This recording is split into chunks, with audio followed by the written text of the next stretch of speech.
ಇದೆಲ್ಲವೂ ಕೂಡ ಜಗಜ್ಜಾಹೀರು ಆಗಿರ್ತಕ್ಕಂಥ ವಿಷಯವನ್ನೇ ನಾವಿವತ್ತು ಕರ್ನಾಟಕದ ಹಿನ್ನೆಲೆಯಲ್ಲಿ ಹೇಳ್ತಾ ಇದ್ದೇವೆ. ತಮಗೂ ಗೊತ್ತಿದೆ, ದೇಶದ ಪ್ರತಿಷ್ಠಿತ ಸುದ್ದಿ ಸಂಸ್ಥೆಗಳು ಅಧ್ಯಯನವನ್ನು ಕೂಡ ಮಾಡಿದ್ದಾವೆ. ಕೆಲವು ಸಂಶೋಧನಾ ಸಂಸ್ಥೆಗಳು ಕೂಡ ಅಧ್ಯಯನವನ್ನ ಮಾಡಿದ್ದಾವೆ. 2014ರಲ್ಲಿ ಬಿಜೆಪಿ ಸರ್ಕಾರ ಬಂದ ನಂತರ ದೇಶದಲ್ಲಿ ಇಡಿಯ ಕೇಸುಗಳು, ಇಡಿ ದಾಖಲು ಮಾಡತಕ್ಕಂಥ ಕೇಸುಗಳು 400% ಹೆಚ್ಚಾಗಿದೆ. Cases registered by ED have increased by 400% since 2014.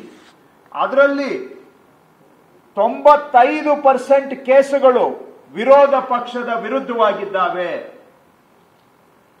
95% cases opposition party ಅವರನ್ನ ಟಾರ್ಗೆಟ್ ಮಾಡಿರುವಂತಹದ್ದು ಇದೆ. 5% ಮಾತ್ರ ಬಿಜೆಪಿ ಅಥವಾ ಮಿತ್ರ ಪಕ್ಷದವರ ಮೇಲೆ ಗುರಿಯಾಗಿರ್ತಕ್ಕಂಥದ್ದು ಇದೆ.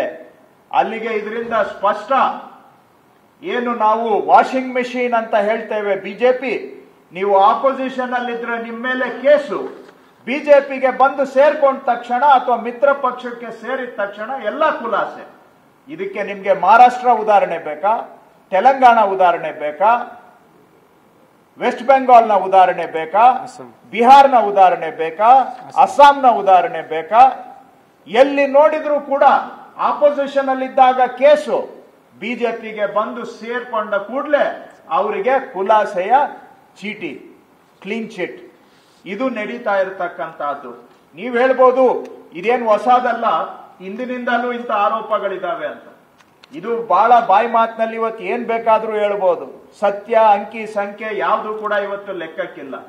ತಮ್ಮ ಮಾಹಿತಿಗೆ ಹೇಳ್ತೇನೆ, ಅದೇ ಹಿಂದೆ UPA ಸರ್ಕಾರ ಇದ್ದಾಗ ಆ ಸಂದರ್ಭದಲ್ಲಿ ಏನು ಇಡಿನವರು ಕೇಸುಗಳನ್ನ ಮಾಡಿದ್ರು, ಆ ಸಂದರ್ಭದಲ್ಲಿ 53% ಕೇಸುಗಳು UPA ಸರ್ಕಾರದ ವಿರುದ್ಧ ಪಕ್ಷಗಳ ಮೇಲೆ ಬೀಳ್ತಾ ಇತ್ತು. ಆದ್ರೆ ಆ ಸಂದರ್ಭದಲ್ಲಿ 47% ಇಡಿ ಕೇಸಸ್ ಕಾಂಗ್ರೆಸ್ ಮತ್ತು ಕಾಂಗ್ರೆಸ್ನ ಮಿತ್ರ ಪಕ್ಷಗಳ ಮೇಲೆ ದಾಖಲಾಗಿದೆ. 47%. ಇವತ್ತು 95% ಕೇಸಸ್ ಅಪೋಸಿಷನ್ ಪಾರ್ಟಿ ಮೇಲೆ, 5% ಮಾತ್ರ ರೂಲಿಂಗ್ ಪಾರ್ಟಿ ಮೇಲೆ.